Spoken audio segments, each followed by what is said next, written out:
Let's get nerdy. Hey guys, I wanted to do a series of blogs digging a little deeper into the human anatomy. Don't freak out though. I'll make it easy for everyone to understand and be able to get something out of it. First, I want to quickly tell you why I'm doing this. Here lately, the number of studies on baseball and sports have dramatically increased. And while I have no problems with studies, I'm not sure if all of these are really helping you get better. I wanted to present things from an anatomical or a body perspective. We have a good grasp on muscles in the body and how they work. This hasn't really changed much in the last few years, if not longer.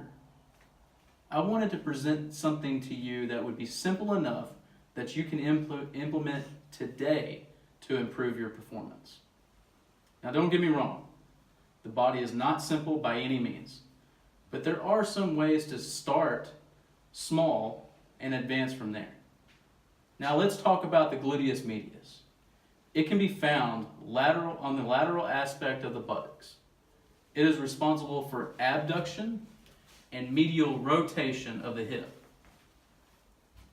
Hip rotation is critical for creating power in rotational athletes and also serves as a way to stabilize during other activities or sports.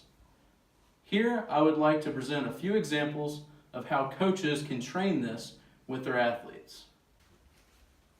Let's start with the exercise band activation. The band is just above the knee, and the knees are forced outward in order to gain tension in the glute medius. Wes Johnson presented this at ABCA, where he stated that he tries to implement this in as many drills as he could, such as wall ball series, squats, hip bridges, clams, and etc.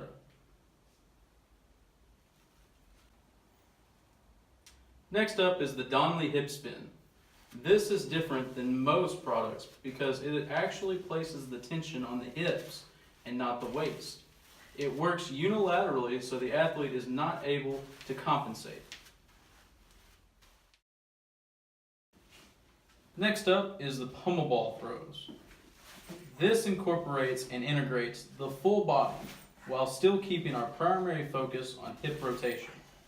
The ball tosses are commonly referred to by Eric Cressy, Lee Fiocchi, and others as a great way to work on full body rotation and power transfer. The pummel ball is ideal for this, as it was made to be slammed into walls or the ground and is very durable.